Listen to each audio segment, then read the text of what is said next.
A significant new case challenging the National Firearms Act and its restrictions on short-barreled rifles has reached the Supreme Court.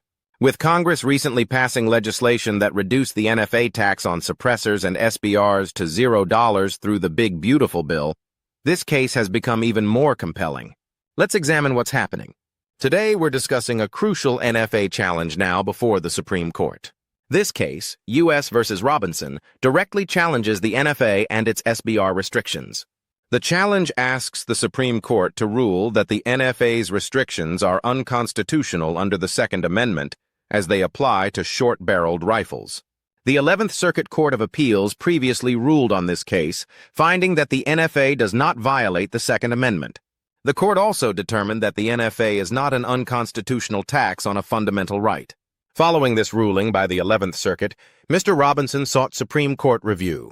This represents one of several Second Amendment cases currently seeking Supreme Court review. It's the second case we've covered involving SBRs and NFA restrictions. So we now have two major cases about the NFA and SBRs currently before the Supreme Court. The situation becomes more intriguing because Congress recently passed and President Trump signed the Big Beautiful Bill, which reduced the NFA tax on SBRs and suppressors to $0. The facts of this case are particularly interesting.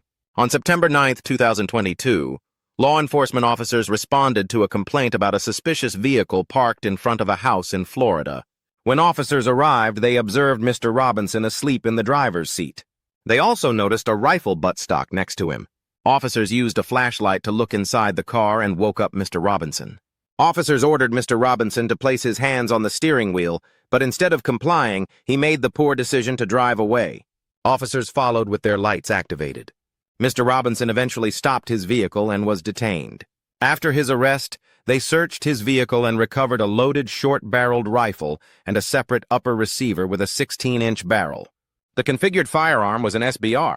Officers read him his Miranda rights, and Mr. Robinson explained that he had purchased the rifle in Tampa, Florida, and was unaware that he needed to register it as an SBR. A search of the National Firearms Registration and Transfer Record confirmed that this SBR was not registered to Mr. Robinson. He was charged with violating the NFA by possessing an unregistered short-barreled rifle.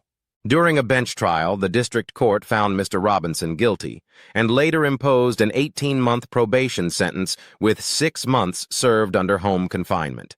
Following his conviction, Mr. Robinson appealed to the 11th Circuit Court of Appeals.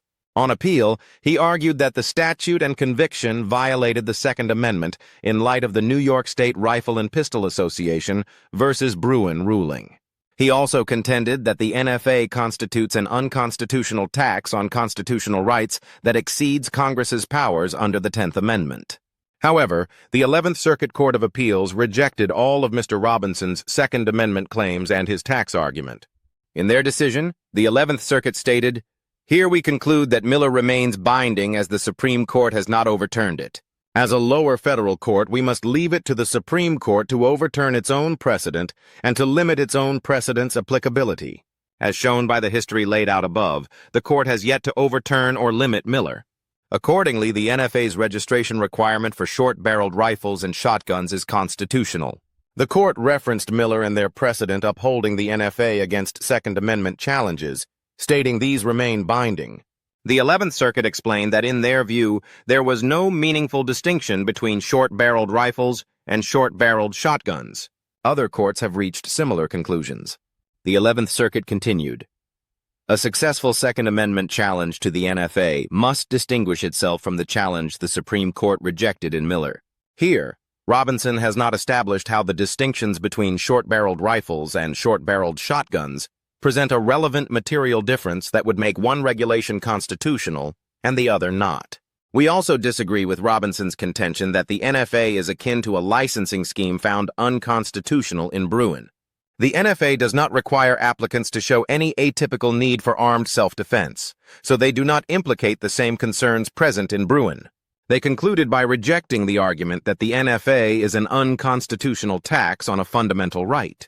The 11th Circuit Court of Appeals not only rejected the Second Amendment challenges to the NFA and SBR restrictions, but also determined that the NFA is not an unconstitutional tax on rights and should not be treated like First Amendment cases. Instead, they applied the Bruen analysis to this tax question.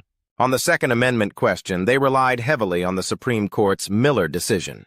They stated that Miller already found short-barreled shotguns to be dangerous and unusual firearms that can therefore be restricted. They believe there's no meaningful distinction between short-barreled shotguns and short-barreled rifles. So Miller stands as valid precedent that remains applicable to SBRs. They stated that until the Supreme Court changes their decision or clarifies this SBR issue, they are bound by Miller and will follow that Miller allows this type of restriction. In rejecting the tax argument, they claim that Bruen's decision actually forecloses this type of tax argument, since Bruen contemplated that some objective restrictions like fees and tests would be permissible under the Second Amendment. They argued that Bruen's analysis also covers this tax question and makes the tax argument invalid, which in my opinion is incorrect. Regardless, this decision and ruling by the 11th Circuit is now up for review in the Supreme Court. Mr. Robinson is seeking a writ of certiorari from the Supreme Court, asking them to review the 11th Circuit's decision. He recently received an extension to file his petition from Justice Thomas. His official petition to the Supreme Court will be due on July 18th, just a few days away. It will be interesting to see how he addresses the recent NFA tax changes and how this might change following the Big Beautiful Bill. This is now one of the major cases before the Supreme Court dealing with the NFA and SBRs. This is the second case we've discussed. The other is the NRA case they filed, Rush versus the United States. So we now have two NFA SBR challenges before the Supreme Court seeking review of this issue. This all comes on the heels of Congress changing the NFA tax requirement. I should note that the Supreme Court has been hesitant to take on major Second Amendment cases lately. They rejected the rifle and magazine ban challenges last term. So the NFA and SBR challenges will probably be too controversial for them. But the hope is that now that the tax has been reduced from $200 to $0, this might create a unique enough situation for the Supreme Court to actually step in on this NFA issue regarding SBRs. That's what's currently happening in this new NFA SBR challenge seeking Supreme Court review. As this develops, I'll keep you updated. If you found this video helpful and want to support the channel, one of the best ways is to subscribe. Thank you for all your support. Don't forget to like, comment, and subscribe.